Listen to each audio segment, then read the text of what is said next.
Taste the Daily.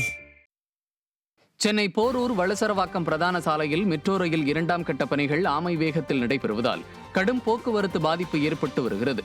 இந்த நிலையில் கனமழை காரணமாக போரூர் பிரதான சாலையில் கடும் போக்குவரத்து பாதிப்பு ஏற்பட்டது.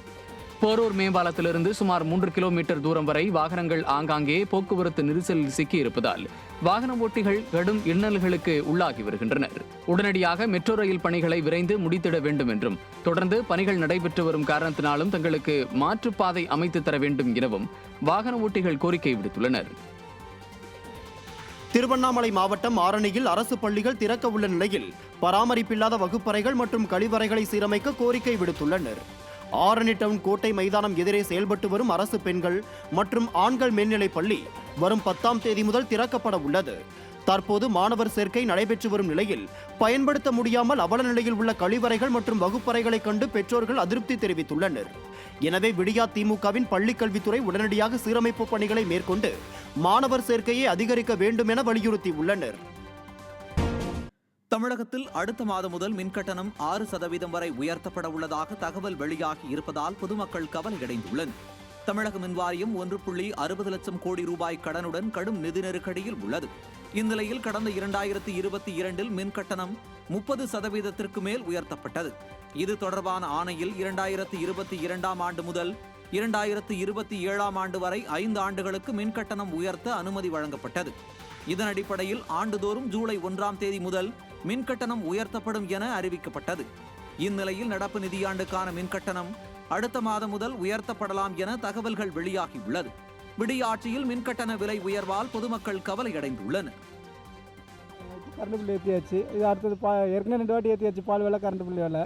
ஆட்சிக்கு வந்து இது 3வது வாட்டி. இந்த எலெக்ஷனுக்கும் போட்டு இப்போ எலெக்ஷன் அடுத்த வாட்டி அவங்களுக்கு இன்னும் தெம்பாயிடுச்சு. இன்னும் எவ்வளோ ஏற்றணுமோ ஏற்ற தான் போகிறாங்க. பப்ளிக் தான் சாக போகிறாங்க. வேறு என்ன இருக்குது நடக்க போகுது இங்கே? மற்ற பப்ளிக்கு திருந்தாத வரைக்கும் அவங்களையும் திருத்த முடியாது.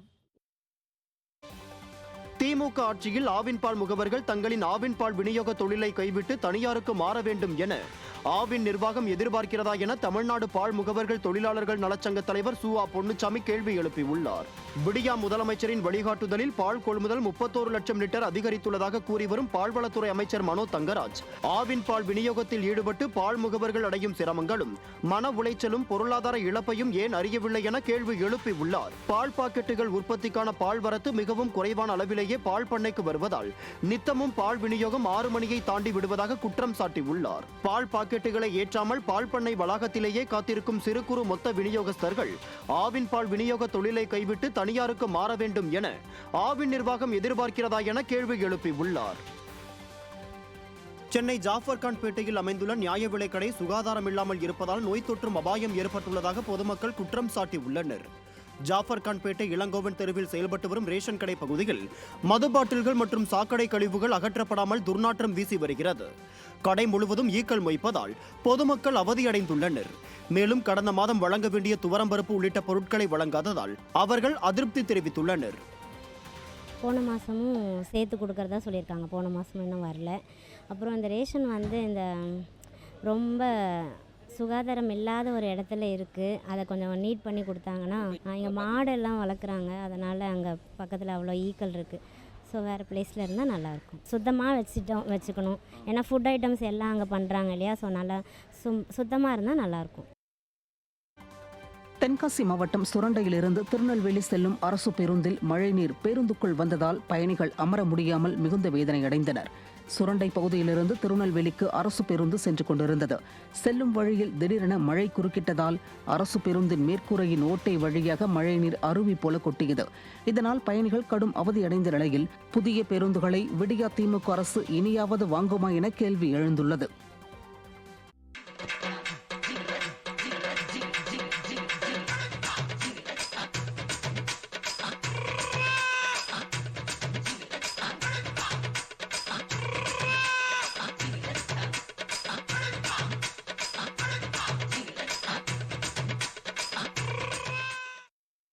நெல்லை மாவட்டம் நாங்குநேரிக்கு அரசு பேருந்து செல்ல வேண்டாம் என விடியா திமுக அரசின் சபாநாயகர் கூறியதாக அரசு பேருந்து ஓட்டுநர் பேசும் வீடியோ வெளியாகியுள்ளது.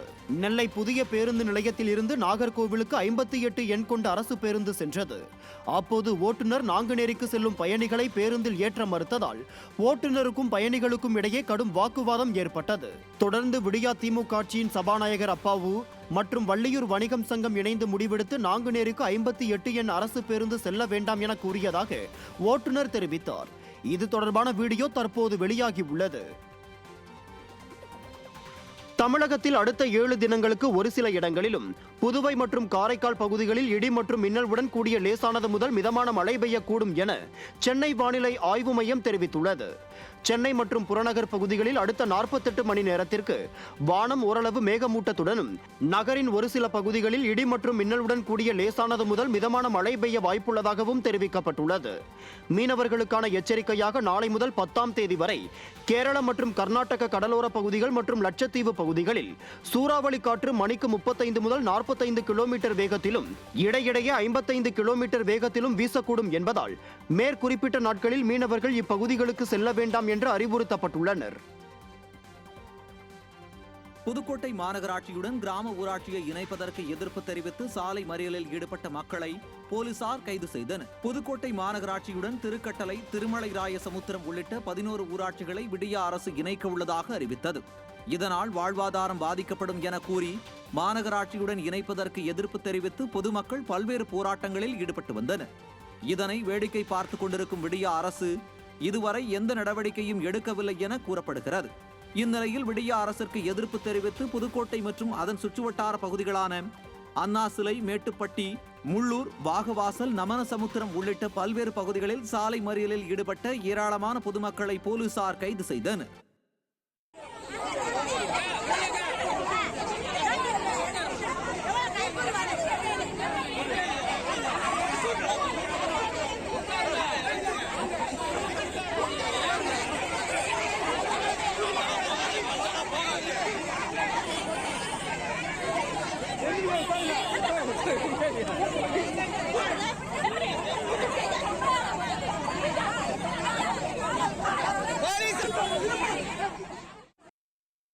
மாண்புமிகு எதிர்க்கட்சி தலைவர் எடப்பாடி பழனிசாமி அவர்கள் இதுபோன்ற மக்கள் நலனுக்கு எதிரான ஊராட்சிகளுக்கு திட்டங்களை பாதிக்கப்படுகின்ற நடுவண் அரசு தரக்கூடிய ஊராட்சிகளுக்கான பல்வேறு திட்டங்களை பாதிக்கப்படும் வகையிலான இதுபோன்ற அப்கிரேடேஷன்களை தவிர்க்க வேண்டும் என்று அறிக்கையை கொடுத்திருக்கிறார். அந்த அறிக்கையை கவனத்தில் கொண்டு திமுக அரசு இந்த திட்டங்களை வாபஸ் பெற வேண்டும் என்று உறுதியாக கேட்டு இந்த போராட்டம் நடைபெறுகிறது.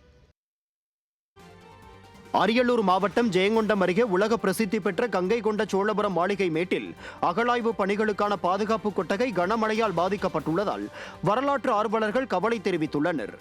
கங்கை கொண்ட சோழபுரத்தில் அமைந்துள்ள மாளிகை மேட்டில் அகழாய்வு பணிகளை தொடங்க வேண்டும் என பொதுமக்கள் கோரிக்கை வைத்ததை அடுத்து கடந்த 2021 முதலமைச்சராக இருந்த அதிமுக பொதுச் செயலாளர் எடப்பாடி கே பழனிசாமி அகழாய்வு பணிகளுக்காக நிதி ஒதுக்கி திட்டத்தை தொடங்க உத்தரவிட்டார். இதையடுத்து மாமன்னன் ராஜேந்திர சோழன் காலத்தில் வாழ்ந்த அரண்மனை மற்றும் வரலாற்று செப்பேடுகளை அறியும் விதமாக அகழாய்வு பணிகள் கடந்த 2021 ஆண்டு முதல் நடைபெற்று வருகின்றன. இதில் ராஜேந்திர சோழன் காலத்தில் கட்டப்பட்ட அரண்மனை சுவர்கள், சீன வளையல்கள், மண்பாண்டங்கள், பனை ஓடுகள் உள்ளிட்ட பல்வேறு பொருட்கள் கண்டெடுக்கப்பட்டுள்ளன. இந்த நிலையில் மாளிகை மேட்டில் அகழாய்வு பணிகளின் போது மழையில் இருந்து பாதுகாப்பதற்காக கீற்றுகளால் பின்னப்பட்ட ராட்சச கூரை அமைக்கப்பட்டு பாதுகாக்கப்பட்டு வந்தது. இந்த நிலையில் கடந்த சில தினங்களாக பெய்து வரும் கனமழைக்கு தாக்குப்பிடிக்காத அகழாய்வு ராட்சச கொட்டகை திடீரென சரிந்து அப்படியே கீழே விழுந்தது. இதனால் ராஜராஜ சோழன் காலத்தில் கண்டெடுக்கப்பட்ட அரண்மனை சுவர்கள் மற்றும் வரலாற்று செப்பேடுகள் பாதிக்கப்படும் சூழல் தற்போது ஏற்பட்டுள்ளதால் வரலாற்று ஆய்வாளர்கள் தற்போது கவலையில் மூழ்கியுள்ளனர். மேலும் 3ஆம் கட்ட அகழாய்வு பணிகளை உடனடியாக தொடங்க வேண்டும் என விடியா அரசுக்கு பொதுமக்கள் கோரிக்கை விடுத்துள்ளனர். பாதுகாக்கக்கூடிய வகையிலே அமைக்கப்பட்ட கொட்டகை என்பது தற்போது பெய்த மழையின் காரணமாக அனைத்தும் இடிந்து கீழே விழுந்து விட்டதனால் மழைநீர் பொழிந்து அந்த அகழ்வாராய்ச்சி மூடக்கூடிய சூழல் ஏற்பட்டுள்ளது. இதனால் அதனுடைய சுவர்களும் அங்கே உள்ளே இருக்கின்ற தொல்பொருள் பொருட்களும் மூடி மறையக்கூடிய சூழல் உருவாகியிருக்கிறது. ஆகவே உடனடியாக அரசாங்கம் நிரந்தரமான கொட்டகை அமைத்து அதில் உள்ள சுவர்களை, அகழ்வாராய்ச்சி பொருட்களை பாதுகாக்கக்கூடிய நடவடிக்கைகள் எடுக்க வேண்டும். 3வது கட்ட பணியை முடித்து விட்டதாக சொல்கிறாங்க.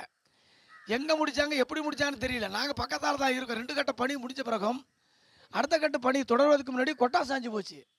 எந்த முறையில் கொட்டா கட்டினாங்க, எப்படி கட்டினாங்க, ஒரு ஏகப்பட்ட பணத்தை செலவு பண்ணி ஒரு ஆராய்ச்சியை கண்டுபிடிக்கும் பொழுது அதை பாதுகாக்கப்படுவதற்கு ஒரு அழுத்தமான ஒரு காங்கிரீட்டாலான ஒரு கட்டடத்தை கட்டுறதுக்கு மாறா அடித்தா காற்றுல பிடிங்கிட்டு போகிற மாதிரி இருந்தால் என்ன நியாயம்னு எனக்கு புரியல. திண்டுக்கல் மாவட்டம் குஜிலியம்பாறை சார் பதிவாளர் அலுவலகத்தில் தடைமனு பெற்ற நிலத்தை வேறொருவருக்கு பத்திரப்பதிவு செய்து வைத்ததால் இரு தரப்பினர் கைகலப்பில் ஈடுபட்டு தாக்கிக் கொண்ட காட்சிகள் வெளியாகியுள்ளது. பாளையம் பேரூராட்சிக்குட்பட்ட பொம்மநாயக்கன்பட்டியைச் சேர்ந்த சின்னக்கம்மாளின் 89 சென்ட் நிலம் பிரச்சனையில் இருந்து வந்துள்ளது.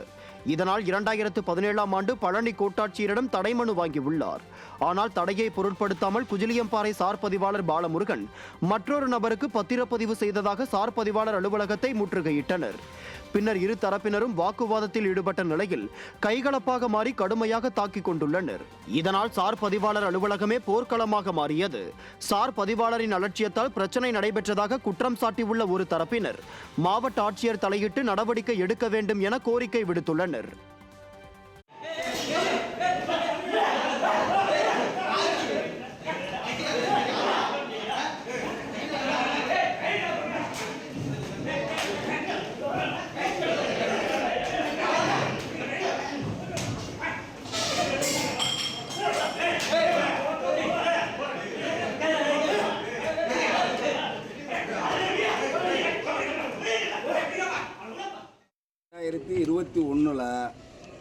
சின்னக்கம்மாள் என்பவர் ஆர்டிஓவில் கேஸ் போட்டு 2017 தீர்ப்பாயிருச்சு. 2273 சர்வே நம்பரு.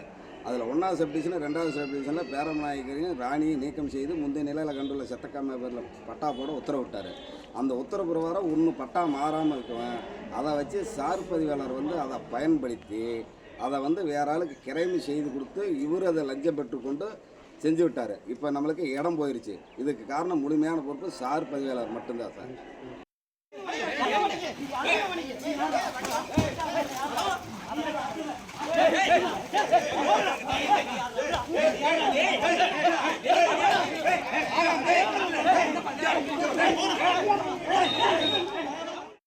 சிவகாசி அருகே கந்துவட்டி கொடுமையால் தாய் மகள் தற்கொலை செய்து கொண்ட சம்பவம் அதிர்ச்சியை ஏற்படுத்தி உள்ளது. மீனம்பட்டியைச் சேர்ந்த கூலி தொழிலாளிகளான ஜெயச்சந்திரன் ஞானப்பிரகாசி தம்பதியினர் கிராமத்தில் உள்ள சிலரிடம் 4 லட்சம் ரூபாய் வரை கடன் பெற்றதாக கூறப்படுகிறது. இந்த நிலையில் நீண்ட காலமாக வட்டி தொகையை கட்டாததால் கடன் கொடுத்தவர்கள் கடன் தொகையை திருப்பி கேட்டு நெருக்கடி கொடுத்ததாக தெரிகிறது. இதனால் மனமுடைந்த ஞானப்பிரகாசி தனது மகள் ஷர்மிளாவுடன் வீட்டில் தூக்கு போட்டு தற்கொலை செய்து கொண்டார். இச்சம்பவம் குறித்து விசாரணை மேற்கொண்ட போலீசார் மகள் ஷர்மிளா எழுதி வைத்த கடிதத்தின் அடிப்படையில் 3 பேரை கைது செய்தனர். பொம்மை முதல்வர் கந்துவட்டி கொடுமைகளை வேடிக்கை பார்த்து கொண்டிருப்பதாக பொதுமக்கள் குற்றம் சாட்டினர். கன்னியாகுமரி மாவட்டம் அதன் சுற்றுவட்டார பகுதிகளில் மழை பெய்ததால் பொதுமக்கள் நிம்மதியடைந்தனர். கன்னியாகுமரி, விவேகானந்தபுரம், கொட்டாரம், மயிலாடி, ஒற்றையாள் விளை போன்ற பகுதிகளில் மழை பெய்தது. வெப்பம் தணிந்து குளிர்ச்சியான சூழல் நிலவியதால் அப்பகுதி மக்கள் மற்றும் விவசாயிகள் நிம்மதியடைந்தனர். திண்டுக்கல் மாவட்டம் கொடைக்கானல் மலைப்பகுதிகளில் தொடர் மழை காரணமாக பொதுமக்களின் இயல்பு வாழ்க்கை பாதிக்கப்பட்டது. ஏரி சாலை, மூஞ்சுக்கள், அண்ணா சாலை, பேருந்து நிலையம் உள்ளிட்ட நகர் பகுதிகளில் மழை பெய்து வருவதால் வாகன ஓட்டிகள் அவதியடைந்துள்ளனர். மேலும் தொடர் மழையால் பொதுமக்களின் இயல்பு வாழ்க்கை பெரிதும் பாதிக்கப்பட்டது. கன்னியாகுமரி மாவட்டம் அதன் சுற்றுவட்டார பகுதிகளில் மழை பெய்ததால் பொதுமக்கள் நிம்மதியடைந்தனர். கன்னியாகுமரி, விவேகானந்தபுரம், கொட்டாரம், மயிலாடி, ஒற்றையாள் விளை போன்ற பகுதிகளில் மழை பெய்தது. வெப்பம் தணிந்து குளிர்ச்சியான சூழல் நிலவியதால் அப்பகுதி மக்கள் மற்றும் விவசாயிகள் நிம்மதியடைந்தனர். திண்டுக்கல் மாவட்டம் கொடைக்கானல் மலைப்பகுதிகளில் தொடர் மழை காரணமாக பொதுமக்களின் இயல்பு வாழ்க்கை பாதிக்கப்பட்டது. ஏரி சாலை, மூஞ்சுக்கள், அண்ணா சாலை, பேருந்து நிலையம் உள்ளிட்ட நகர் பகுதிகளில் மழை பெய்து வருவதால் வாகன ஓட்டிகள் அவதியடைந்துள்ளனர். மேலும் தொடர் மழையால் பொதுமக்களின் இயல்பு வாழ்க்கை பெரிதும் பாதிக்கப்பட்டது.